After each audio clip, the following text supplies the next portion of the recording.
1996년은 부동산 붐의 중간 조정기이다. 국제 수지와 통화 위기 속에 1997년부터 1998년까지 자본 유입이 GDP 대비 9%로 감소하며 외국 자본의 유출 사태를 맞는다. 다행히 404억 달러의 경상수지 흑자를 기록한 김대중 정부는 IMF에 585억 달러, 구제금융 가운데 189억 달러만 들여온다. 대우그룹이 41조 원의 분식회계로 파국을 맞으며 금융시장이 불안하자 1999년 카드에 대한 규제를 완화한다. 2002년의 카드 대란 속에 부동산 시장은 1991년부터 시작된 10년간의 약세 국면을 벗어난다. 기업들의 투자 수요는 감퇴한 반면 가계저축이 늘어남에 따라 시중은행들이 가계대출을 주도하자 2003년 가계부채가 322조 원에 이른다.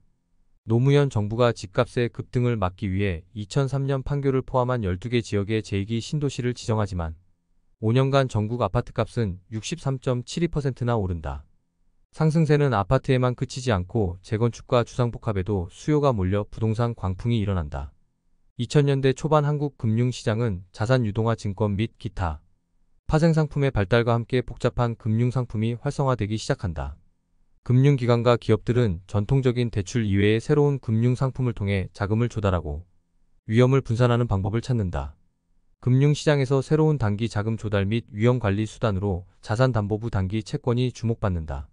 1980년대 중반 미국에서 처음 생겨난 ABCP는 자산유동화 증권과 기업어음을 결합시킨 금융상품이다. 장기 자산을 유동화하기 위해 발행되는 자산유동화 증권은 만기가 상대적으로 길고 유동성도 떨어진다. 반면 기업어음은 보통 90일 이내의 단기 금융상품으로 기업들이 빠르게 자금을 조달할 수 있다. ABS의 단점을 CP의 단기 유동성으로 보완하고 ABS가 제공하는 자산담보의 안정성을 극대화하자 ABCP가 확장된다. 부동산 광풍으로 탐욕에 휩쓸린 시행사, 건설사, 금융기관, 부동산 투자자들은 은행 대출에 의존하던 관행에서 벗어난다. 부동산 개발업자가 발행한 ABCP는 증권사가 중개 역할을 하여 기관 투자자들에게 판매된다.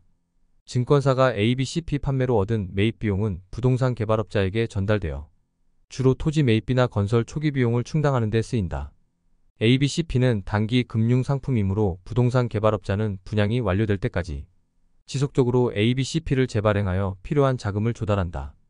분양이 완료되기까지 자금이 회수되지 않기에 새로운 ABCP를 발행해 기존 발행분을 대체하는 방식으로 재발행을 이어간다.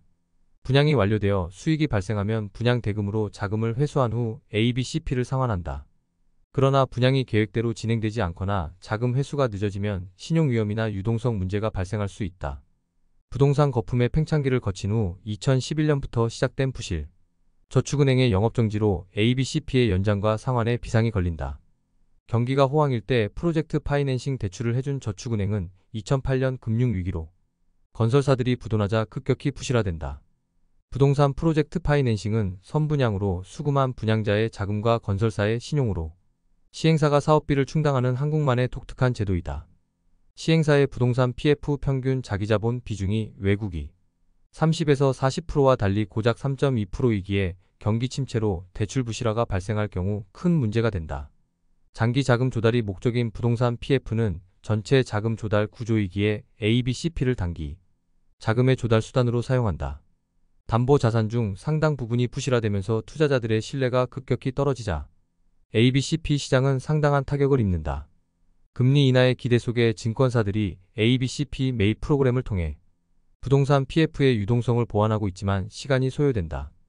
현재까지 PF의 리스크가 장기화된 주요 원인 중 하나는 무분별한 ABCP의 발행 탓이다.